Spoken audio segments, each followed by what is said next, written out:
মুসলমানের ঈমান ও আমলকে হেফাজত করেন।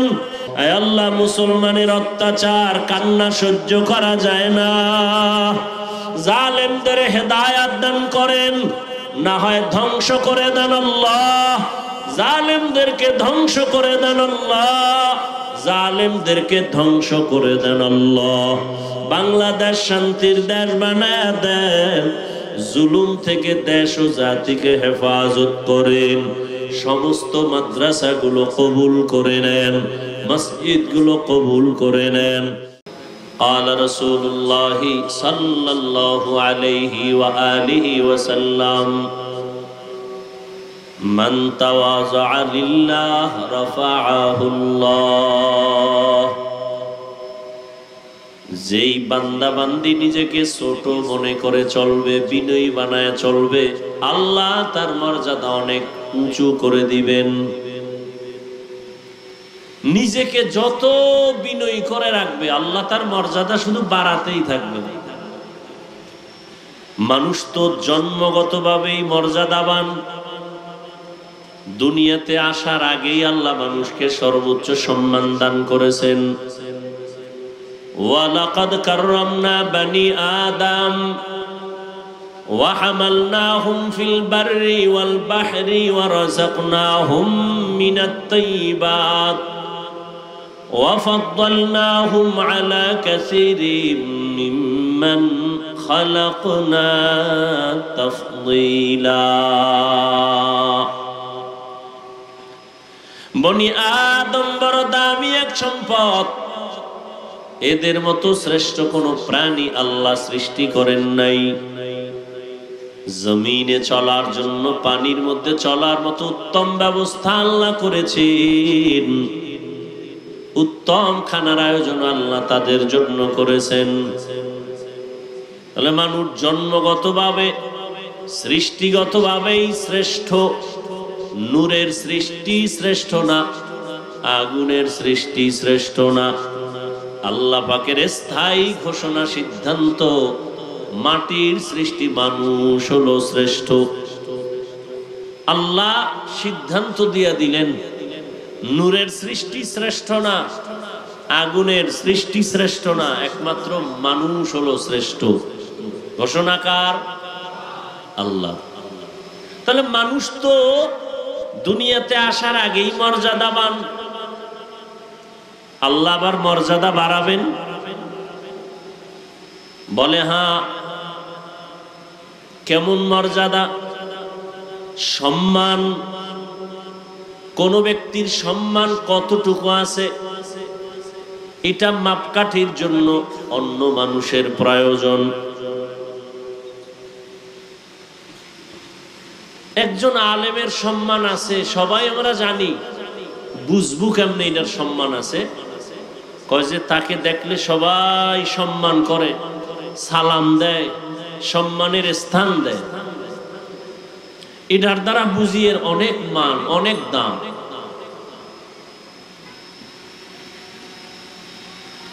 তো একজন ব্যক্তি খুব বিনয়ী হয়ে চলে, তাকে 100 লোক মহব্বত করে, 500 লোক মহব্বত করে, 5000 মানুষ তাকে সম্মান করে।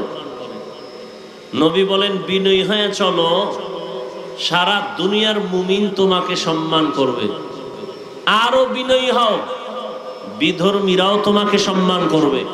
তুমি আরো বিনয়ী হও, শুধু মানুষ না, ভিন্ন প্রাণীরাও তোমাকে সম্মান করবে।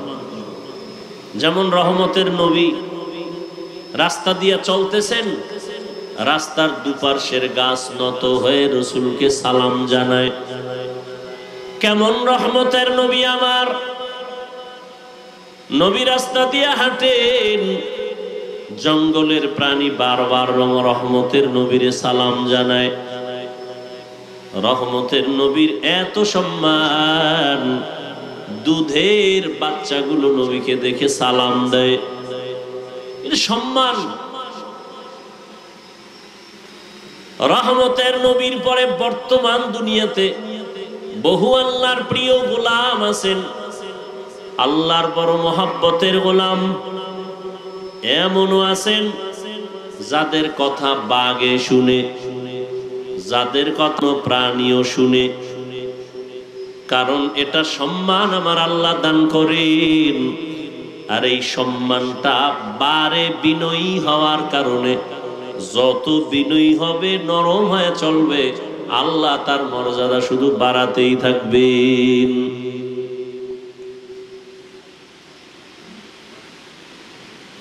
এমপি সাহেব চেয়ারে বসছে, চেয়ারের মেয়াদ শেষ হয়ে গেছে। চেয়ারম্যান সাহেব চেয়ারে বসছে, চেয়ারের মেয়াদ আছে, এখন শেষ। কিন্তু আল্লাহর রসুলের আদর্শ নিয়া, আল্লাহর হুকুম মাননেওয়ালা ওলামায়ে কেরাম যে চেয়ারে বসছেন, চেয়ারের মেয়াদ শেষ হবে তো দূরের কথার কোনো তো মেয়াদই নাই। ওলামায়ে কেরামের চেয়ারের মেয়াদ আসেনি। একজন এমপি, ডিসি, এসপির থেকে এই চেয়ারের দাম অনেক বেশি, অনেক বেশি। এই সম্মান আল্লাহ দিছেন আল্লাহর দ্বীনের নিসবতের কারণে। ইলমেরা জাজু করদান বেহিসাব, খলকেরা দাদান জওয়াবে বাসওয়াব, হক নাদারত দোস্তে খলকা জারেরা, নিস্তে ই খসলত একি দিনদারেরা। আপনারা সবাই দামি মানুষ, তো বুঝাবারও কোনো এলেম নাই, ভাষা তো নাই, এরপরও যাও কিছু বলবো এর মধ্যে ভয়। যারা দেখতে নারী চলন বাঁকা, এই সমস্যায় আরো সমস্যা। বয়ান কি করব?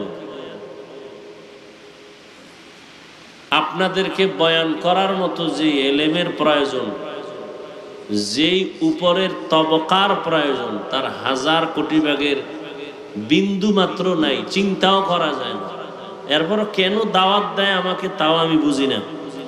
তবে চট্টগ্রামের একজন ওলিয়ে কামেল, আল্লাহ পাকের প্রিয় গোলাম, আহলুল্লাহ যাকে বলে, দুনিয়ার থেকে চলে গেছেন মুফতি আজিজুল হক রহমতুল্লাহ আলাইহি।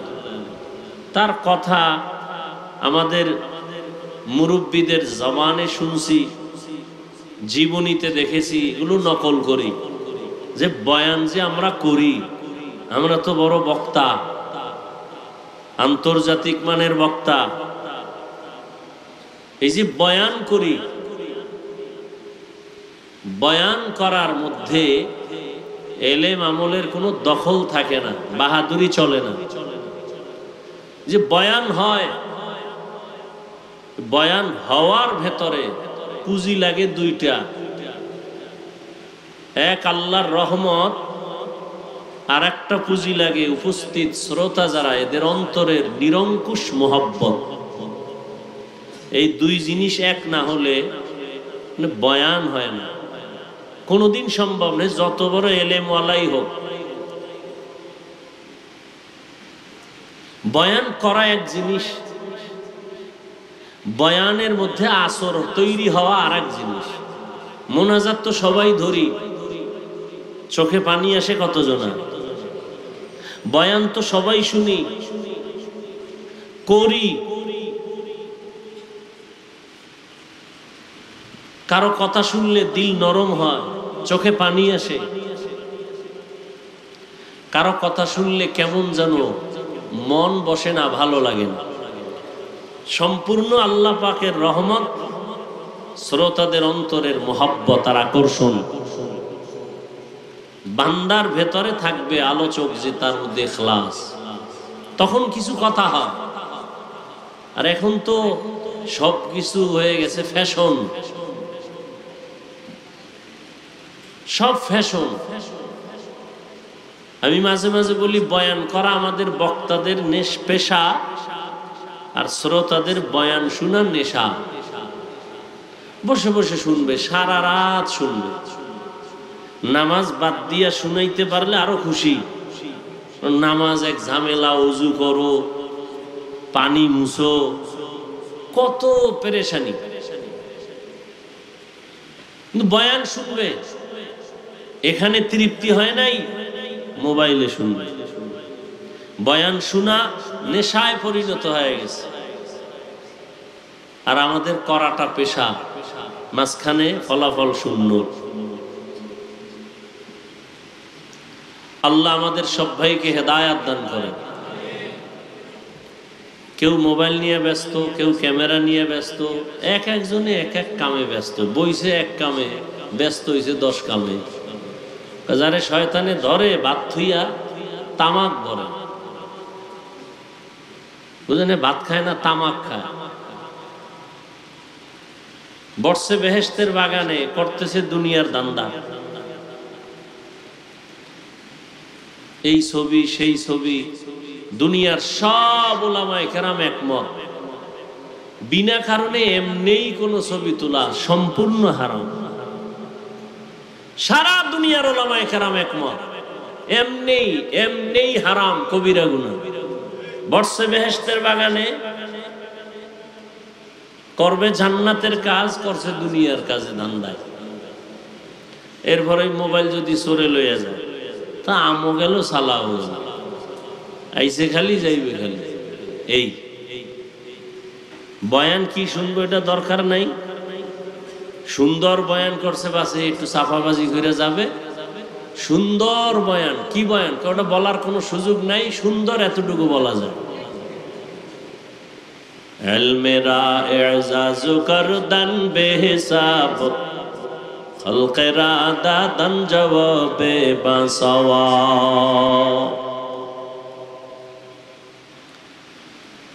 রহমতের নবী, যার কোনো গুনাহ নাই, কেউ সন্দেহ করলে তার ঈমান চলে যায়।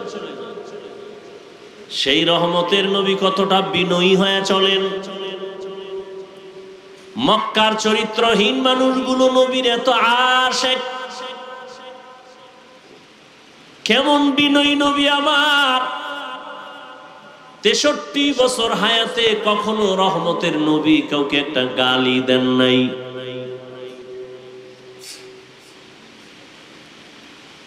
কেমন মায়ার নবী আমার। রহমতের নবীর জীবনে ভুলেও কোনোদিন একটা মিথ্যা কথা বলেন নাই, কাউকে একটা গালি দেন নাই। হাজারো গালি নবী শুনছেন, একটা গালির জবাবও দেন নাই। আরো আশ্চর্য কথা, কেমন রহমতের নবী আমার, যার এত পাওয়ার, আল্লাহর কাছে চাইতে দেরি পাইতে দেরি না। সেই নবী কারো জন্য রাগ হইয়া বরদোয়াও করে না। তায়েফের ময়দানে রক্ত ঝরায় আল্লাহ নিজে জিব্রাইলকে পাঠায় দিছে, নবী বললেই সব ধ্বংস করে দিব। নবী বলে না না। এজন্য আল্লাহ বলেন, লাউ কুনতা ফাদদান গালিযাল কলবি লানফাদ্দু মিন হাওলিক। রহমতের নবীর অন্তর যদি শক্ত হতো, বক্রতাপূর্ণ হতো, ও নবী আপনার কাছে কেউ আসতো না, সব ভেঙে যাইত। কিন্তু আপনার হৃদয়টা এত কোমল, এত দুর্বল, এত নরম, দুশ্মন আসিয়াও নবীর ভক্ত হয়ে যায়। রহমতের নবী কোনদিন জীবনে দুটো চোখ মোবারক গরম করে কারো দিকে তাকান নাই। দুটো চোখ মোবারক গরম করে নবী কোনদিন কারো দিকে ভুলেও গরম চোখে তাকান নাই। মাত্র 13 বছরের ব্যবধানে মক্কার চরিত্রহীন লম্পট এতটা নবীর আশেক। নবীজি বলেন, আমাকে দেখা মাত্র দিলটা মানুষের নরম হয়ে যায়। অল্প টাইমে মক্কার এই চরিত্রহীন মানুষগুলো জান্নাতের টিকিট পাইল, শুধু নবীর ব্যবহার, আর কিছুই না। নবীর সুন্দর নরম আচরণ, নবীজির আদর্শ দেখে বড় বড় বেঈমান পর্যন্ত নবীর পক্ষে চলে আসলো। এই জন্য আল্লাহ যার কপাল ভালো রাখবেন সে দ্রুত লাইনে চলে আসবে, আর যার কপাল খারাপ হবে হাজারো বয়ানে তার কপালের দরজা খুলবে না। মাইয়াহদিল্লাহু ফাহুয়াল মুহতাদ ومن يضلل فلن تجد له وليا مرشدا। আল্লাহ যাকে হেদায়েত দিবেন সে পেয়ে যাবে, যার কপাল বড় খারাপ সে হেদায়েত পাবে দূরের কথা, হেদায়েত পাওয়ার কোনো মুর্শিদও পাবে না, পথ প্রদর্শক পাবে না। কপাল যদি কারো পুরিয়া যায়, আমি হাফিজুর রহমান কেন, সারা বাংলাদেশের ওলামায়ে কেরাম কেন, মক্কা মদিনার ইমাম কেন, স্বয়ং রসুলেও যদি বয়ান করে ওর কপাল খুলবে না। কপাল যদি পুড়ে যায়, আর কপাল পুড়ে 3 জায়গায় বেদবি করলে এমন পোড়া পুড়ে ওই পোড়া আর জোড়া লাগে না। কয় জায়গায়?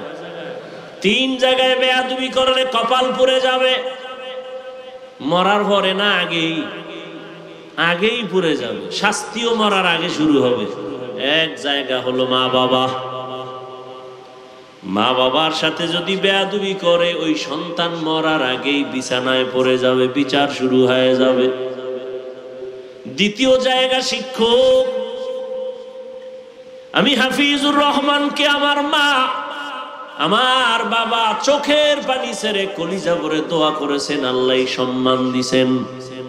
কিন্তু আল্লাহর জাতের কসম, আপনাদের সামনে বসাইয়া আমি যে বয়ান করতেছি, এই বয়ান আমাকে কোনোদিন আমার মাও শিখান নাই, আমার বাবাও শিখান নাই। আমার হাতে ধরে ধরে নাম লেখা, দস্তখত দেয়া, বয়ান করা, কথা বলা শিখাইছেন আমার উস্তাদ। আমার শিক্ষক আমাকে মানুষ বানাইছেন, আর আমার মা বাবা দোয়া করেছেন। এই জন্য যদি কোনো ছাত্র শিক্ষকের সাথে বেয়াদবি করে বরদোয়া নেয়, আল্লাহর জাতের কসম ওর মরণের আগেই গজব চলে আসবে। রাস্তায় চলি, মাঝে মাঝে বহু ল্যাংটা পাগল দেখি, আরবিতে কথা বলে, ইংলিশে কথা বলে। পাগল আবার ইংলিশ কেন বলে, আরবি বলে কেন? চিন্তা ভাবনা করে দেখলাম পাগল হইয়া ইংলিশ শিখে নাই, আরবি শিখে নাই, বরং স্কুল বা মাদ্রাসার ভালো ছাত্র ছিল, বেয়াদবি করে পাগল হয়ে গেছে। জমিনে কোনো মা বাবা সন্তানের জন্য বরদোয়া করে না। জমিনের মধ্যে কোনো শিক্ষক ছাত্রের জন্য বরদোয়া করে না। কিন্তু কষ্ট যখন আসে তখন একটা নিঃশ্বাস বের হয়, আহ, এই নিঃশ্বাসটা অভিশাপ, একটা নিঃশ্বাস। আসমান থেকে ফয়সালা চলে আসে। قال رسول الله صلى الله عليه وآله وسلم اثنان يعجلهما الله في الدنيا البغي وعقوق الوالدين। পয়গম্বর বলেন, 2টা অন্যায় আছে যদি করো শাস্তিটা মরার আগেই হবে। প্রথম অন্যায়ের নাম জুলুম, দ্বিতীয় অপরাধের নাম মা বাবার সাথে বেয়াদবি। জুলুম আবার 3 প্রকার। আল্লাহর সাথে জুলুম, নিজের সাথে জুলুম, অন্যের সাথে জুলুম। আল্লাহর সাথে জুলুমের নাম শিরিক, ইন্নাশ শিরকা লাযুলমুন আযীম। নিজের সাথে জুলুম আবার আলাদা আলাদা। আমি নিজে মানে শুধু ব্যক্তি একা না, কু আনফুসাকুম ওয়া আহলিকুম নারা। আল্লাহ আমাকে হাত দান করেছেন, এটার আলাদা ডিউটি আছে, বিনা কারণে আল্লাহ দেন নাই। 5টা আঙ্গুল দিছেন, এক একটা আঙ্গুলের মধ্যে আবার 4টা করে দাগ আছে, গিরা আছে। কি বলে এলাকায় আঙ্গুলের, এগুলির কি বলে? হ্যাঁ, গিরা। এরকম কয়টা আছে এক আঙ্গুলে? 5টায় কয়টা? 5 আঙ্গুলে কয়টা? 20টা করে এখানে গিরা লাগানো আছে, দাগ দেওয়া। এটাও আল্লাহ বিনা কারণে দেন নাই। বান্দা তুমি নামাজ পড়িয়া সালাম ফিরাইয়া 33 বার সুবহানাল্লাহর আমল করো, 33 বার আলহামদুলিল্লাহর তাসবিহ পড়ো, 34 বার আল্লাহু আকবারের তাসবিহ পড়ো। ডান হাতের আঙ্গুল গনে গনে গনে গনে হক আদায় করো। আল-ইয়াওমা নাখতিমু আলা আফওয়াহিহিম ওয়া তুকাল্লিমুনা আইদিহিম ওয়া তাশহাদু আরজুলুহুম বিমা কানু ইয়াকসিবুন। দস্তগোয়াদ মঞ্চুনি দুজদি দাম লব্বগোয়াদ মঞ্চুনি বসিদা আম চশমগোয়াদ চিদা আম গম জাহারাম গোশগোয়াদ চিদা আম সমরুল কালাম। হাতটা আল্লাহ যে কাজের জন্য দিছে ওই কাজে হাতকে ব্যবহার না করা হাতের জুলুম। আল্লাহ দুটো চক্ষু দান করেছেন ডিউটি করার জন্য। আল্লাহর দেওয়া ডিউটিতে যদি ওই চোখ ব্যবহার না করা হয় চোখের জুলুম। এই চক্ষু দিয়া মা বাবা দেখবা সওয়াব, এই দুইটা চক্ষু দিয়া আল্লাহর প্রিয় ওলিদের চেহারা দেখবা সওয়াব, এই দুটো চক্ষু দিয়ে আল্লাহর কোরআন খুলে তাকায় তাকায় দেখবা সওয়াব। এই চোখ দিয়া বান্দা তুমি বাইতুল্লাহ দিয়ে তাকায় থাকবা সওয়াব। যদি এর বাহিরে তাকাও চোখের জুলুম। জবান আল্লাহ দান করেছেন যে ডিউটি করার জন্য, ডিউটি না করলে জবানের জুলুম। এগুলো আমার ব্যক্তি, পুরো ব্যক্তি। এবার আহাল, আল্লাহ ছেলে দিছেন, ছেলে আমার আহাল। আমি স্বামী, স্ত্রী আমার আহাল। আমি শিক্ষক, আমার ছাত্র আহাল। আমি মসজিদের ইমাম, আমার মুসল্লিগণ আমার আহাল। আমি আলেম, উম্মত আমার আহাল। কু আনফুসাকুম ওয়া আহলিকুম নারা। জাহান্নাম থেকে ইমাম সাহেব তুমি আগে বাঁচো, তোমার মুসল্লিয়া হালদেরকেও বাঁচাও। জাহান্নাম থেকে বাবা নিজেকে আগে বাঁচাও, তোমার আহাল সন্তানকে বাঁচাও। জাহান্নাম থেকে স্বামী তোমাকে আগে বাঁচাও, তোমার আহাল স্ত্রীকে বাঁচাও। নিজে বাঁচলাম হয়ে গেল না, কোনোদিন হবে না। রহমতের নবীর সুন্দর আদর্শের কারণে মক্কার মানুষ এতটা দামি হয়ে গেল, সারা দুনিয়ার মানুষের জন্য কিয়ামত পর্যন্ত এক একজন সাহাবী এক একটা নক্ষত্র। নবী বলেন আসহাবী কান নুজুম, আকাশের তারকার মতো এক একজন সাহাবী উম্মতের হেদায়েতের জন্য। আকাশের তারকার সাথে তুলনা কেন?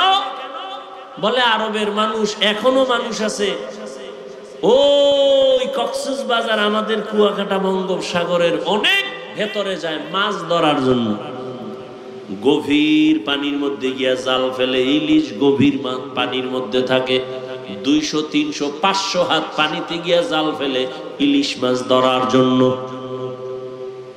ওখানে তো নেটওয়ার্ক নাই, তো জেলেরা চলাফেরা করে কেমনে? কয় তারকা দেখে আমরা এরপরে রাস্তা খুঁজি, ওটা ওরা বুঝে। আরবের মানুষ তারকা দেখে ভালো মন্দ যাচাই করে। রহমতের নবী বলেন উম্মত কিয়ামত পর্যন্ত আমি আর কোনোদিন আসবো না। আমার রেখে যাওয়া আদর্শ আর আমার সাহাবায়ে কেরামের আদর্শ দেখে তোমরা হেদায়েতের পথ নির্ণয় করো, কারণ আমার এক একজন সাহাবী হেদায়েতের জন্য একটা তারকা। আজকে প্রতিযোগিতা লাগছে সাহাবায়ে কেরামের বিরুদ্ধে কথা বলার, আছে না নাই? কোন হিন্দু কিন্তু এই প্রতিযোগিতায় নাই, ইহুদিও নাই, খ্রিস্টান নাই, বৌদ্ধ নাই, বিধর্মীরা নাই, নামদারি মুসলমানরা প্রতিযোগিতা লাগছে। বাংলার জমিনের মধ্যে বসিয়া ওমরে ফারুক রাদিয়াল্লাহু তাআলা আনহুকে ভণ্ড বলার মতো সাহস করনেওয়ালা টুপিওয়ালাও আছে।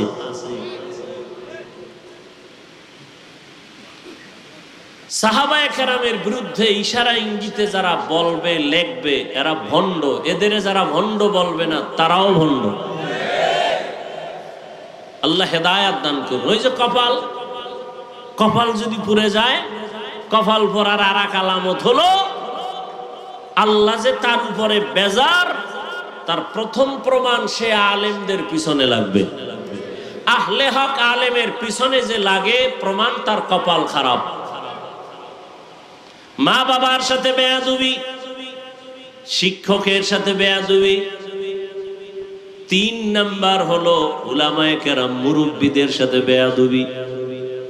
এই ছোট্ট বয়সে যা দেখলাম, এই তিন জায়গায় বেয়াদবি করিয়া একজনও দুনিয়াতে সফল হতে পারে নাই। এই অল্প বয়সে অনেক কিছু দেখছি। 2004 সালে আমি দাওরা শেষ করলাম। আমাদের ক্লাসে একটা ছাত্র ছিল বড় ভালো, কিন্তু হুজুরদের সাথে উল্টা পাল্টা করতো, মা বাবার সাথে। দেখছি চোখে তাকায় যে বাবা মোনাজাত দিয়া বড় দোয়া করে, আল্লাহ ধাক্কাইয়া দেওবন্দে লয়ে গেছে। 1 নম্বরে পাস আইছে বাংলাদেশে। নাম কইলে ফেসবুকের গোলামরা সবাই চিনবে, যাদের জীবন মরণ ফেসবুক। এবং মাও জীবন না, বাবাও না। বাপ ছাড়তে রাজি, মা ছাড়তে রাজি, ভাই ছাড়তে রাজি, মাদ্রাসা ছাড়তে রাজি, সব ছাড়বে। মোবাইলের এই গজবের পথ ছাড়বে না। ও এটা নিয়ে দুনিয়াও বরবাদ করবে, আখেরাতও বরবাদ করবে, মান্নত করে ফেলেছে। এরা চিনবে নামটা বললেই, বিশেষ করে আমাদের মাদ্রাসার লাইনে।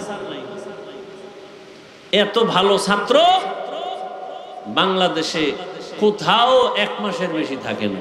এক জায়গায় মাইরও খাইছে শুনছি। আমার দ্বারা একদিন আইছে মাদ্রাসায় ঢাকাতে, তো ওয়াজ নিবে। আমি তোরে ওয়াজ দিব না জীবন। তো চোখের সামনে শুধু একটা না, হাজারও দেখতেছি। এই 3 জায়গায় যারা বেয়াদবি করে, এরা দুনিয়াতেই বিফল, সব ধ্বংস হয়ে দেন।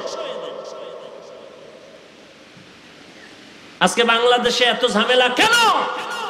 একমাত্র উলামায়ে কেরামের সাথে বেয়াদবির ফলাফল। নাচতে বলেন কেন? দালাল দালাল ভাব। উল্টা আমগো দালাল কন না, আমগো চেহারা দেখলে মনে হয় দালাল। উলামায়ে কেরাম যদি কোন সুদখোরের কাছে যায়, বুঝতে হবে তার রং ঠিক রেখে যদি যায়, তাহলে সুদখোরের রং লাগায় নাই। বুঝতে হবে তাহলে ইসলামের স্বার্থে গেছে, দুনিয়ার স্বার্থে না। যদি সুদখোরের কাছে যাইয়া তার রঙে রঙিন হয়ে যায় হুজুর, তাহলে বোঝা গেল উদ্দেশ্য ভিন্ন।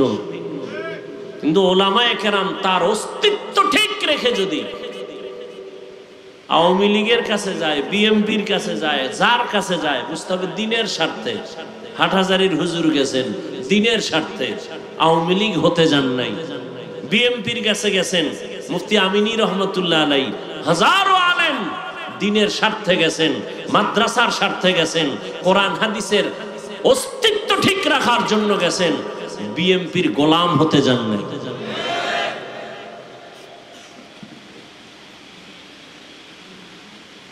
লোকমা দেয়, বয়ে বয়ে লোকমা দেয়। কি লোকমা দেনেওয়ালা? ইমাম সাহেব নামাজে দাঁড়াইছে, ভুল হইল তো লোকমা দিবে, এটা সুন্নত। ইমাম সাহেব নামাজে দাঁড়াইলে ভুল হয় না? কথা বলেন না কেন? মাগরিবের নামাজে দাঁড়াইছে, মাইকে তেলাওয়াত শুরু করছে। মসজিদের পাশে তো বাহিরে চায়ের দোকান থাকে না? থাকে না? ওখানে কয়েকটা বেনামাজি 3rd ক্লাসের বয়ে বয়ে বিড়ি টানে আর চা টানে।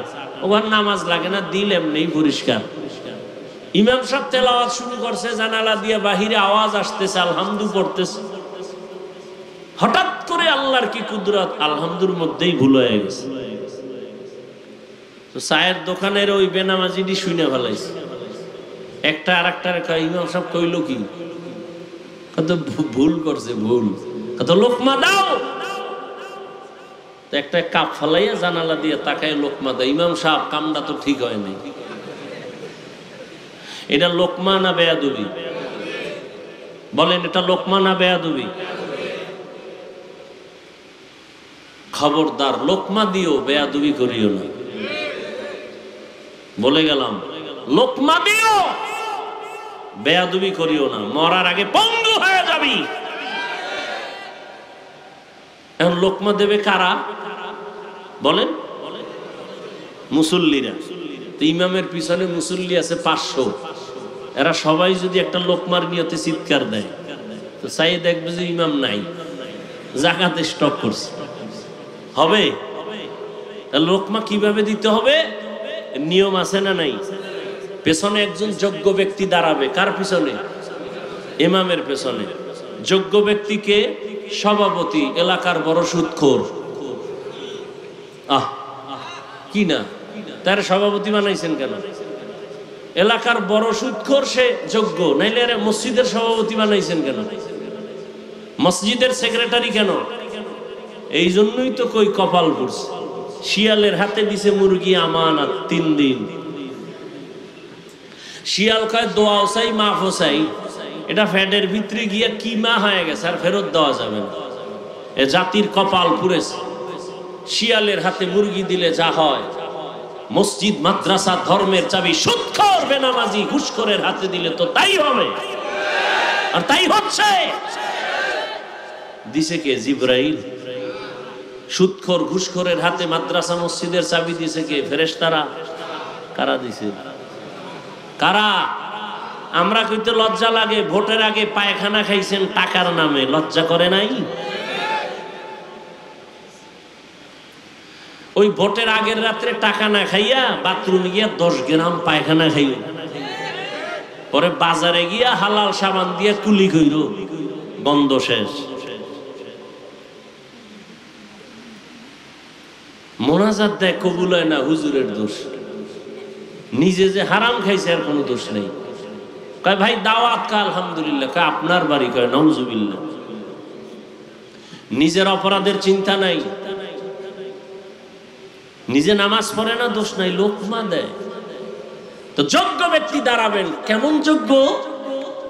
ইমামের নামাজের মাঝখানে যদি ঝামেলা হয়, ইমাম পেছনে যাবেন, বাকি নামাজটা পেছনের যোগ্য ব্যক্তি এসে কমপ্লিট করে দিবেন। এমন কি তেলাওয়াত চলতেছে, মাঝখানে হঠাৎ করে যদি এমন হয়ে যায় শব্দের উচ্চারণ যে অর্থ বিকৃত হয়ে গেছে, এটা বুঝার মতো ইলমওয়ালা পেছনে থেকে লোকমা দিবেন। এজন্য আমি সারা বাংলাদেশে বলি, অন্তত উলামায়ে কেরামদেরকে লোকমা দেনেওয়ালারা সাবধান। লোকমা দাও, কিন্তু বেয়াদবি করিও না। লোকমার নামে বেয়াদবি করলে কপাল পুড়ে যাবে। ভালো করে মনে রাখিও, রাসূলের হাদিস শুনায় গেলাম, 3 জায়গায় বেয়াদবি করলে ওর কপাল শেষ। মরার পরে না আগে? আগেই। 1 নম্বরে কি? মা বাবা। 2 শিক্ষক। 3 উলামায়ে কেরাম, মুরব্বী। শুধু ওলামা না, এলাকার মুরব্বী আছে, আলেম না, 5 ওয়াক্ত নামাজ পড়ে, ভালো মানুষ, তার সাথেও বেয়াদবি করে। কত রিক্সা চালায় মুরব্বী, তার সাথেও বেয়াদবি করে 5-10 টাকা নিয়ে।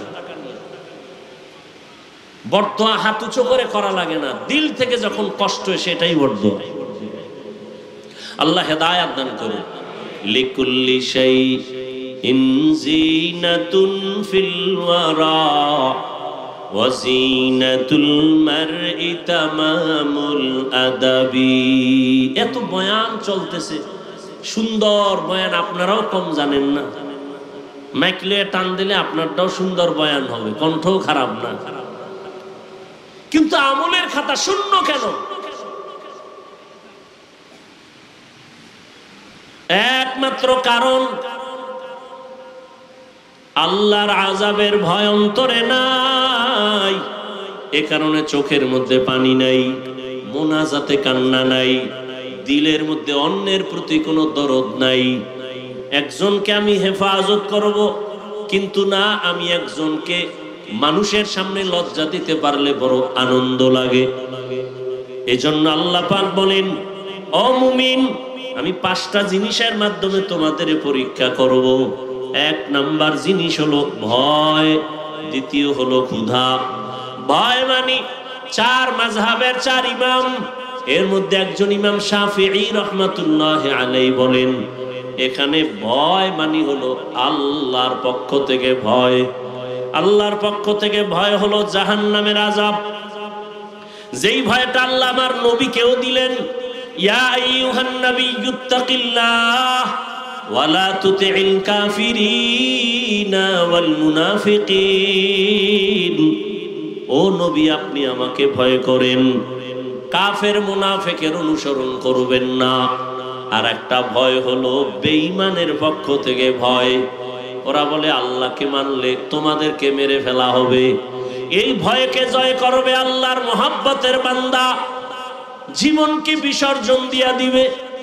হাজারো প্রতিকূলতা আসবে, আল্লাহর ভয় আসলটা অন্তরে যখন রাখবে, তখন দুনিয়ার ভয় তার সামনে কিছুই না। এরে নবীর আশিক, আজকে মুসলমানের উপরে এত বিপদ। বাংলাদেশের মুসলমান আমরা মায়ের কোলে আছি, মনে করি আমগো বিপদ নাই। না, কি বিপদ নাই তার নিশ্চয়তা কি আছে? মাদ্রাসা বেশি, আলেম ওলামা বেশি। আরে ভাই, এর থেকে তো ভারতের মধ্যে মাদ্রাসা আরো বেশি ছিল, আলেম ওলামা অনেক ছিল। হাজার হাজার মাদ্রাসা ধ্বংস করে দিল, হাজারো হাজারো আলেম ফাঁসির মধ্যে ঝুলাইয়া গাছে টানাইলো ব্রিটিশ বেঈমানেরা। স্পেনের জমিন 800 বছর পর্যন্ত মুসলমান শাসন করলো। যেই স্পেনের মধ্যে 30 খণ্ড তাফসির লেখা হলো, তাফসিরে কুরতুবী। আজকে স্পেনের মধ্যে আজানের ধ্বনি নাই, সব ধ্বংস হয়ে গেল। মুসলমানকে আগুনে পুড়িয়া ভূমধ্য সাগরে সব শেষ করে দিল। ইহুদি বেঈমানরা মিছিল করলো, আনন্দ মিছিল। ওই দিনটা ছিল এপ্রিলের 1 তারিখ, পহেলা এপ্রিল।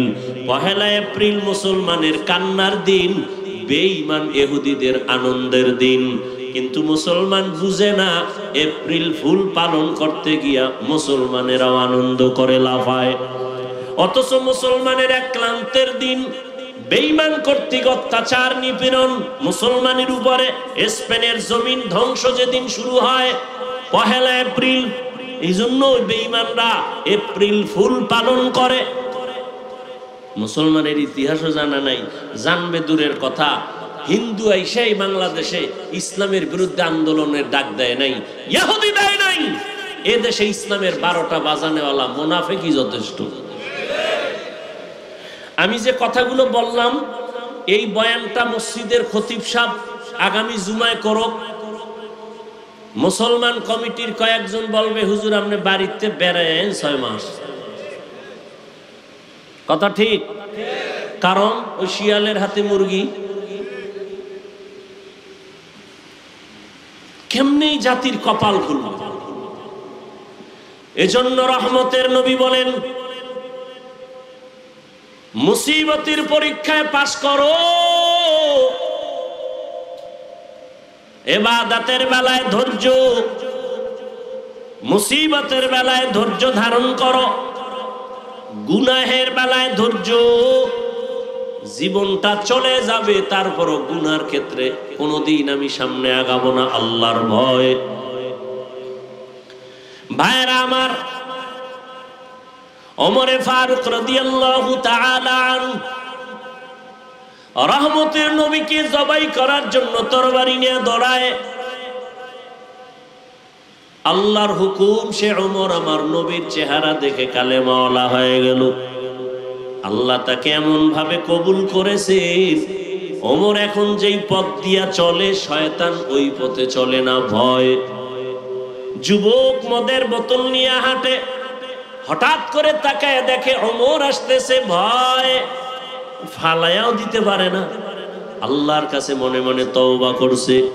ওমর এসে সামনে দাঁড়ায়, কয় বোতলটা দে। যুবক কাঁপতেছে। কেন কাঁপে? বলে ওমরের মেজাজ এমন যে কথার আগে তরবারি রেডি। যুবক কাঁপতে কাঁপতে বোতলটা দিল। ওমরে ফারুক রাদিয়াল্লাহু আনহু বোতলটা নিয়ে দেখে বোতলের ভেতরে 1 ফোঁটা মদও নাই, পুরা বোতলটা সাদা দুধে ভরা। হরকে দার খৌফে হক দর দিল মাদান, জান্নাতুল মাওয়া দেহাত উরা মাকাম। 1 নাম্বার আল্লাহর ভয়ের পরীক্ষা চলবে। ওমরে ফারুক রাদিয়াল্লাহু আনহু দিনের বেলা বিচার করেন, রাতের বেলা মানুষের বাড়ি যায় ঘুরেন। ঘুরতে ঘুরতে দেখে একটা বাগানের মধ্যে আগুন জ্বলে। আরো সামনে আগাইলেন, বিয়ে দেখেন ভেতরে মহিলাদের কণ্ঠের আওয়াজ। ওমর দূরত্ব বজায় রেখে চুপ করে দাঁড়ালেন। ওমর এখানে আছে কেউ জানে না। শুনে মহিলারা কথা কয়, এক মা তার কন্যাকে বলে, ও আমার মেয়ে, আগামীকাল বাজারে দুধ বিক্রি করতে নিবা, গাভীর দুধ, পানি বেশি দিও। মেয়ে ডাক দিয়ে কয়, মা খবরদার, আর একবারও বলবা না, ওমর যদি শুনে কল্লা ফেলে দিবে। মা বলে, ওমর তো দেখবে না। ওমর কই? ওমর কোথায়? ঘরের পাশে দাঁড়ানো। মেয়ে ডাক দিয়ে কয়, ওমর তো দেখবে না। আর মা বলে, ওমর দেখবে না। মেয়ে বলতেছে, মা ওমর যদিও দেখবে না, তবে আমার আল্লাহ আমারে তো দেখবে। ইয়া ইলাহি মুঝসে মুঝকো দূর কর, তাকে দেখো মুঝ মে তুঝকো এক নজর। ইয়া ইলাহি তু মেরা মাবুদ হ্যায়, या इलाही तू मेरा माशूक है। ওমরে ফারুক রাদিয়াল্লাহু আনহু কথাটা শুনে চলে গেলেন। পরের দিন আদালতে লোক পাঠাইয়া মা আর মেয়েটাকে ডাকালেন। ডাকানোর পরে তারা ভয়, মনে হয় ওমর ডাকছে মানে ফাঁসি হয়ে যাবে। সম্মানের সাথে মেহমানদারি আপ্যায়ন করালেন। ওমর মোহাব্বতের আওয়াজ দিয়ে বললেন, মা ধন্য আপনার কপাল, এমন একটা মেয়ে আপনি ঘরে পাইছেন যার আপাদমস্তক শুধু আল্লাহর ভয় ঢুকানো, তাকওয়ার ফাউন্ডেশন তার ভেতরে, আল্লাহর ভয়। আপনি ধন্য মা, আজকে আপনাকে একটা পুরস্কার দেওয়ার জন্য ডাকছি। মা বড় খুশি। খলিফাতুল মুসলিমিন আমাকে পুরস্কার দিবেন। কি পুরস্কার দিতে চান? ওমরে ফারুক বলেন, আপনি যদি খুশি হন আর রাজি হন, আপনার ওই কন্যাটা, মেয়েটা আমি ওমরের ছেলের বিবাহের বন্ধনে নিতে চাই। মা বড় আনন্দিত হয়ে গেলেন। আলহামদুলিল্লাহ, আমি রাজি। ওমর এই আল্লাহর বান্দি মেয়েটাকে তার ছেলের সাথে বিবাহের বন্ধনে নিয়ে আসলেন। আর এই মেয়েটা এমন ধন্য, এমন চাঁদের আলো, এর গর্ব ধারায় আর এক চাঁদের আলো জমিনে আসছে। ওমর ইবনে আব্দুল আজিজ রহমাতুল্লাহ আলাইহি। এই জন্যই বললাম, ও যুবক, জীবনে যদি সফল হতে চাও, সবাই তো সফলতা চায়, আমিও সফলতা চাই, আমিও সম্মান চাই। কে সম্মান না চায়? সবাই চায়, কিন্তু সম্মানের ঠিকানা কোথায় এটা মানুষ বুঝতে ভুল করে। সম্মান আর সফলতা আসবে তিন জায়গার দোয়া: মা বাবার দোয়া, শিক্ষকের দোয়া, উলামায়ে কেরামের দোয়া, নেক নজর। মা বাবার দোয়া ছাড়া জীবনেই চেয়ার পর্যন্ত আসতে পারি নাই। মা বাবার চোখের পানি আর দোয়া যদি না থাকতো, তুমি টাকার মালিক হতে পারতা না, সম্মানের জায়গায় বসতে পারতা না। মা বাবার কত চোখের পানি আর কান্না আর দোয়া তোমার আমার জানা নাই রে বাবা। এত কষ্ট করে মা বাবা তোমাকে আমাকে মানুষ বানাইছেন। তুমি পরীক্ষার হলে গেছো, মা জানে তুমি পরীক্ষা দাও, তোমার তো চিন্তা নাই। আম্মা জান রাতের বেলা ঘুমায় না, চোখের পানি ছেড়ে কাঁদেন, হে মালিক আমার সন্তানকে পরীক্ষায় কামিয়ে বিধান করো। শিক্ষকের দোয়া বড় সম্পদ। দোয়া যদি না থাকে, ওই ছাত্রের শিক্ষার যোগ্যতা আসে না, এলেমে বরকত থাকে না। এরে আল্লাহর বান্দা, উলামায়ে কেরামের নেক নজর যদি না থাকে, ওই বান্দার আখলাকের মধ্যে, চরিত্রের মধ্যে কোনো মহব্বত আসে না, আখলাকের মধ্যে কোনো রং আসে না। এই জন্য উলামায়ে কেরামের নেক নজর দরকার, কারণ তাদের নজরের মধ্যে পাওয়ার আছে, তাকওয়ার পাওয়ার। ইয়া আইয়ুহাল্লাযীনা আমানু ইন তাত্তাকুল্লাহ ইয়াজআল লাকুম ফুরকানা। আল্লাহর দেওয়া পাওয়ার, এর নাম ফুরকান। হাদিসের ভাষায় পাওয়ারের নাম ফিরাসাত। ইত্তাকু ফিরাসাতাল মুমিন ফাইন্নাহু ইয়ানজুরু বিনুরিল্লাহ। আল্লাহ তাআলা ফিরাসাতের পাওয়ার দান করেন। আল্লাহর প্রিয় গোলাম, কোন বেঈমান বেনামাজিকে এই পাওয়ার আল্লাহ দিবেন না। আল্লাহ পাওয়ার দান করেন এরা অনেক কিছু দেখেন ওই পাওয়ার দিয়া, যেটা তুমি আমি দেখতে পাই না। তবে এরা চামড়ার চোখ দিয়া দেখেন না, আল্লাহর দেওয়া নূরের আলো দিয়া তারা দেখতে পান। ওমরে ফারুক রাদিয়াল্লাহু আনহু আল্লাহর কাছে এতটা দামি হয়ে গেলেন, রহমতের নবী বলেন, লাউ কানা বাদি নবিয়্যুন লাকানা উমর, আমার পরে আল্লাহ যদি নতুন নবী কাউকে বানাইতেন, ওমর হতো আমার পরের নবী। ও আমার ভাইরা, ও যুবক বাবারা, পর্দার আড়ালের মা বোনেরা, কয়দিন দুনিয়ায় বাঁচবেন? চোখের সামনে শুধু মরণের লাশ আর লাশ। একটা সন্তানকে মানুষ বানায় যান, ডাক্তার বানান, বাধা নাই, মানুষ বানাইয়েন মানুষ। ডাক্তার হওয়া আলাদা, মানুষ হওয়া আলাদা, মাওলানা হওয়া আলাদা, মানুষ হওয়া আলাদা, ইঞ্জিনিয়ার হওয়া মানুষ হওয়া বড় ভিন্ন জিনিস।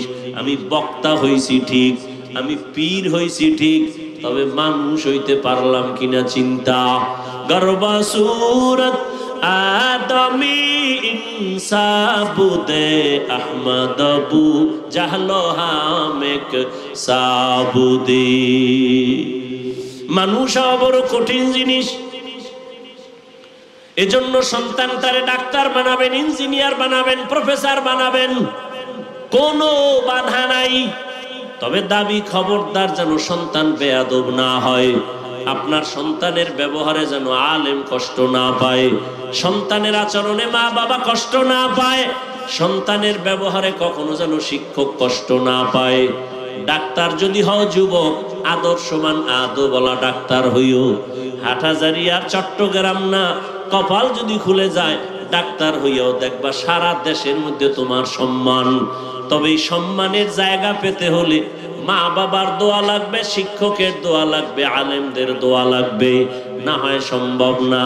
আর বেয়াদবি কইরা যদি ডাক্তার হও, তাসনিমার মতো জুতার বাড়ি খেয়ে জমিন থেকে পালাতে হবে। ইঞ্জিনিয়ার হও, সম্মানের ইঞ্জিনিয়ার, আদর্শবান। ও যুবক, বয়ান করি মুসলমানের একদল তো আমগো ঢিল সুরে সুরে বলে নবীজি বেঈমানের দাওয়াত দিছে, তোমরা কেন মুসলমানের দাওয়াত দাও? কত কথা, কথা তো আমারও এইটা, আপনাদের কেন বয়ান করব? আজকে তো হিন্দুদের বয়ান করলে ভালো হইতো, ইহুদিদের বয়ান করব। চট্টগ্রামের পাহাড়ি অঞ্চলে খ্রিস্টান মিশনারিরা কতই না ঝামেলা করতেছে, ওখানে বয়ান করা দরকার। পঞ্চগড় অঞ্চলে গিয়া কাদিয়ানি বানাচ্ছে, ওখানে বয়ান করা দরকার। কিন্তু টাইম কই? ফজরের পরে বয়ান, জোহরের পরে বয়ান, আসরের পরে বয়ান। তাহলে আপনার আমার আল্লাহ এক, নবী এক, কোরআন এক, কাবা এক, ধর্ম এক, কালেমা এক, আশা এক, যাওয়া এক, কাফন এক, কালার এক, কবর এক, প্রশ্ন এক। আপনাকে বয়ান করব কেন? অথচ দুঃখ, আমি টুপি খুলতে চাই না। আপনি কেমন মুসলমান যে টুপি দিতে চান না, লজ্জা পান? আমি দাড়ি কাটলে লজ্জা পাই, আর আপনি কেমন মুসলমান দাড়ি রাখতে লজ্জা পান? আমিও মুসলমান, আপনিও মুসলমান। আমি পর্দা না করলে লজ্জা লাগে, আপনি পর্দা করতে গেলে লজ্জা পান। আমি মসজিদে না ঢুকলে লজ্জা পাই, আপনি ঢুকতে গেলে লজ্জা পান। বুঝি না আমরা কি ভুলে আছি নাকি আপনারা ভুলে আছেন? কেন আলেম ওলামাদের বয়ান কাজে লাগান না? শুধু আমি কি একা বয়ান করি? হাজার হাজার আলেম দৌড়াচ্ছে, তাবলীগওয়ালাদের মেহনত, পীর মাশায়েখের মেহনত, ওলামায়ে কেরামদের ঘুম নাই, খানা নাই। নিজের বাড়ি, ছেলে মেয়ে, পরিবার নিয়ে আলেম ওলামারা এত ভাবে না। এই উম্মতের নিয়ে যেই ভাবনাটা ভাবে, ওলামায়ে কেরামের মতোই জাতিকে নিয়ে আর কেউ ভাবে না। আর বাকি সবাই যারা কয় আমরা জনগণ নিয়ে ভাবি, সব চান্দাবাজ আর ধান্দাবাজ। একমাত্রই জাতির কলিজার আপন ওলামায়ে কেরাম আর কেউ নাই, সব চান্দাবাজ আর ধান্দাবাজ। সবাই চিন্তা করে আমার চেয়ার কেমনে ঠিক রাখবো, অমুকের চেয়ার থেকে নামায় আমি ক্ষমতায় বসবো। আর ওলামায়ে কেরামের এই চিন্তাই নাই। ইমামতি থাক আর যাক টেনশন নাই, মাদ্রাসার শিক্ষকতা থাক যাক টেনশন নাই, কিন্তু উম্মতের চিন্তায় বিভোর। কোনো টেনশন নাই, উম্মতের জন্য একটু প্রচেষ্টা, আবার আল্লাহর কাছে কান্নাকাটি করে, পাও ধৈর্য ধৈর্য ধৈর্য ধৈর্য নরম নরম ভাষায় বয়ান করে। ভাইজান টুপি পরেন, মা বাবার খেদমত করেন, মিথ্যা বলবেন না, মানুষের সাথে খারাপ ব্যবহার করবেন না, বড়দের শ্রদ্ধা করবেন, ছোটকে স্নেহ করবেন, সুন্নাত অনুযায়ী ঘুমাবেন, নবীর আদর্শ মতো খানা খাবেন, কাউকে গালি দিবেন না। এইভাবে তাবলিগওয়ালারা, এভাবে পীর সাহেবরা এত কলিজা দিয়া বুঝায়, এরপর আমরা বক্তারাও বুঝাই, ফলাফল জিরো কেন? একমাত্র কারণ আল্লাহর আযাবের ভয় অন্তরে নাই। আল্লাহর কসম, আল্লাহর ভয় অন্তরে যতদিন আসবে না ততদিন কোনো বয়ান আমলে আসবে না। আর আল্লাহর ভয়টাও কোনোদিন অন্তরে আসবে না যতদিন পর্যন্ত মানুষটা আল্লাহওয়ালার নজর লাগাবে না। আল্লাহওয়ালাদের নজরের দ্বারা তাকওয়া অন্তরে জমা হবে। এখন যারা আল্লাহওয়ালা মানেই না, বড় বড় মোস লাম্বা কইরা চাপাবাজি করে আর বলে আমরা পীর মানি না, ওলিয়া উলিয়া মানি না, আমাকে কেউ মানাই লাগে না। আমি সারা বাংলাদেশে বলছি, যারা বলে আমরা ওলিয়া উলিয়া মানি না, কোন মুরব্বি মানি না, আহলুল্লাহ মানি না, এরা কোরআন মানে না, বুখারী মানে না, এরা ভণ্ড। এদের যারা ভণ্ড বলবে না তারাও ভণ্ড। এদের অন্তরে কোনোদিন তাকওয়া আসবে না, সম্ভবই না। তাকওয়া আসার পথই হলো আল্লাহওয়ালাদের নেক নজর লাগাও। একটু আগেই বলছি, আল্লাহর ওলি যারা, তাদের নজরের মধ্যে পাওয়ার আছে, তাকওয়ার পাওয়ার। ও দিয়া তাকাইলেই অন্তরের মধ্যে ভয় আসে। আমি নগদ একটা প্রমাণ আপনাকে দেই, সত্য কথা বলবেন, তাল মিলাবেন না। আল্লাহকে সাক্ষী রেখে বলেন, এই যে মাহফিলে বসছেন, ওলামায়ে কেরামের মজলিসে বয়ান শুনতেছেন 1 ঘন্টা 2 ঘন্টা, এই যে বয়ান শোনার পরে আল্লাহকে সাক্ষী রেখে বলেন, অন্তরের মধ্যে একটু ধাক্কা লাগছেনি? বলেন বলেন। 2 ঘন্টা বয়ান আলেমের সামনে বসিয়া বয়ান শোনার কারণে 2 ঘন্টা টাইমে যদি আপনার অন্তরে একটু ধাক্কা লাগে, হায় রে আমি করলাম কি, আমার জীবনের উপায় কি, আমি কোথায় আছি, কোথায় যাব, 2 ঘন্টা যদি আপনার বয়ানে একটু ধাক্কা লাগে, তাহলে আপনি যদি আলেম ওলামা আহলে হক এদের পেছনে একদিন না, ঘন্টা না, বছরকে বছর সময় কাটাইতে থাকেন, এক সময় আপনার ধাক্কা লাগতে লাগতে কলবের এমন অবস্থা হালাত হবে, আপনি জান্নাতের চেহারা দেইখা ওলি হইয়া কবরে যাবেন। আউলিয়ারা কারে উকবা ইখতিয়ার, জাহেলারা কারে দুনিয়া ইখতিয়ার। মাইলে মোমেন সোয়ে মোমেন মিশাওয়াদ, মাইলে কাফের সোয়ে কাফের মিশাওয়াদ। ও আমার যুবক বাবারা, তাকাইয়া দেখো, তুমি ডাক্তার হও, ইঞ্জিনিয়ার হও, মা বাবার দোয়া, শিক্ষকের দোয়া, ওলামায়ে কেরামের দোয়া নিয়ে 5 বেলার নামাজ পড়িয়া চলো, দেখবা জীবন সফল হবে। অনেকে মনে মনে ভাবে এটা কেমনে সম্ভব? যুবকদের থেকে জবাব চাই বাবারা, তোমার মতো যুবক সত্য কথা বলো, স্কুল কলেজে পড়ে 5 ওয়াক্ত নামাজও পড়ে আসেনি? তোমার বিবেকের কাছে প্রশ্ন, বলো তুমি কেন পারো না? তোমার মতো যুবক র‍্যাব, আর্মি, পুলিশ, বিডিআর এর চাকরি করে, 5 ওয়াক্ত নামাজি নাই। ওসি সাহেব, ডিসি, এসপি 5 ওয়াক্ত নামাজ পড়ে। বিবেকটাকে জিজ্ঞাসা করো, বাবা তুমি কেন পারবা না?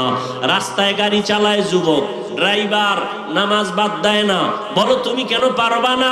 কৃষি কাজ করে তোমার মতো জেনারেল লাইনের যুবক, শ্রমিকের কাজ করে, ব্যবসা করে, নদীর মধ্যে মাছ ধরে, নামাজ বাদ দেয় না, বলো তুমি কেন পারবা না? আসলেই তোমার কপালে না জানি কারো বরদোয়া লাগছে, আল্লাহ বুঝি গুনার কারণে বেজার হয়ে গেছে। না হয় তোমার মতো যুবক স্কুলে পড়ে নামাজ পড়ে, তুমি কেন পারবা না? তোমার উপরে বুঝি মা বাবা বেজার, না হয় কোনো আলেমের অন্তরে কষ্ট দিছো, না হয় কোনো শিক্ষকের অন্তরে বুঝি কষ্ট দিয়া বরদোয়া নিছো। এখনো সময় আছে, তওবা করো। ও পর্দার আড়ালের আম্মা জানেরা, বোনেরা, আপনারা কত ধন্য মা, আপনারা আলেমের মায়ের মতো মা, হাফেজে কোরআনের মায়ের মতো দামি মা। আপনারা তো নবীদের মায়ের মতোই, আপনারা তো খাদিজা রাদিয়াল্লাহু আনহার মতো নারী, ফাতেমা রাদিয়াল্লাহু আনহার মতো নারী, আয়েশা রাদিয়াল্লাহু আনহার মতো নারী।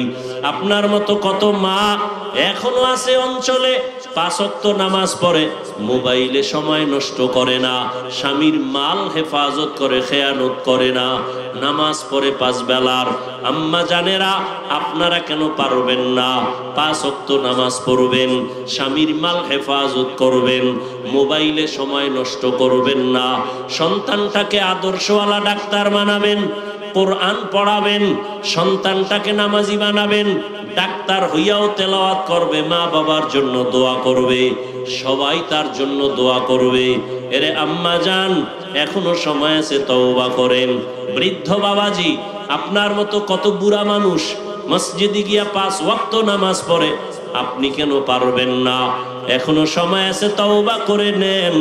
মনে মনে আমার আল্লাহকে বলেন, হে আল্লাহ, জীবনে তো গুনাহ কম করি নাই, আমার গুনার খবর আমার মা বাবা আপনজনেরা জানে না, আমার গুনার কারণে আমার হাত না পাক, আমার চোখ না পাক, জিহ্বা না পাক, অন্তর না পাক। ও আল্লাহ, কত নামাজ ছেড়ে দিলাম, মনে চাইছে দাড়ি কাটবো, কেটে ফেলেছি, মনে চাইছে পার্কে যাব, দৌড়ায় গেছি, নামাজ আজান শুনিয়াও পড়ি নাই। আর কত, মরণ তো একদিন হবেই, আজকে থেকে তওবা করে নিলাম। যেখানে থাকি, যেইভাবেই থাকি, আর নামাজ ছাড়বো না, দাড়ি আর কাটবো না, বেপরদায় চলবো না। মা বাবার দোয়া নিয়া, শিক্ষকের দোয়া নিয়া, ওলামায়ে কেরামের নেক নজর দোয়া নিয়া, নবীজির আদর্শ মতো জীবনটাকে চালাবো। তওবা করার মতো যদি নিয়ত হয়, মুনাফিকি যদি কারো অন্তরে না থাকে, আল্লাহর ভয় অন্তরে নিয়া খাঁটি তওবার নিয়ত যাদের আছে, দুটো হাত আমার আল্লাহকে দেখায় দেই। আল্লাহ, হাতগুলো কবুল করে নেন, তওবা কবুল করে নেন। তওবার উপরে মজবুত হইয়া নবীজির আদর্শ মতো চলার তৌফিক দান করেন, আমিন। আলহামদুলিল্লাহি রাব্বিল আলামিন, ওয়াসসালাতু ওয়াসসালামু আলা সাইয়্যিদিল আম্বিয়া ওয়াল মুরসালিন ওয়া আলা আলিহি ওয়া আসহাবিহি আজমাইন। ইয়া আরহামার রাহিমিন, ইয়া আরহামার রাহিমিন, ইয়া আরহামার রাহিমিন। রব্বিরহামহুমা কামা রব্বায়ানি সগীরা। আল্লাহুম্মা ইন্নাকা আফুউন কারীম তুহিব্বুল আফওয়া ফা'ফু আন্না। আল্লাহুম্মা ইন্না নাসআলুকা রিযাকা ওয়াল জান্নাহ ওয়া নাউযু বিকা মিন সাখাতিকা ওয়ান নার। আল্লাহুম্মা ইন্না নাউযু বিকা মিনাল বারাসি ওয়াল জুনুনি ওয়াল জুযামি ওয়া সাইয়্যিল আসকাম। ও দয়ার মালিক, গুনাহের বোঝা নিয়ে আপনার দরওয়াজায় হাজির।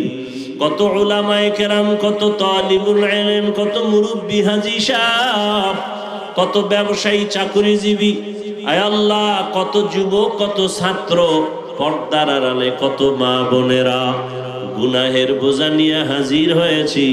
আয় আল্লাহ, শয়তানের ধোকায় পড়ে গুনাহ করে ফেলেছি। গুনার কারণে আমার জীবনটা নষ্ট, আমার হাত না পাক, চোখ না পাক, জিহ্বা না পাক, অন্তর না পাক। তওবার নিয়তে হাত তুলেছি, আর গুনাহ করব না। মেহেরবানি করে আমাদের জীবনের সব গুনাহগুলো মাফ করে দেন।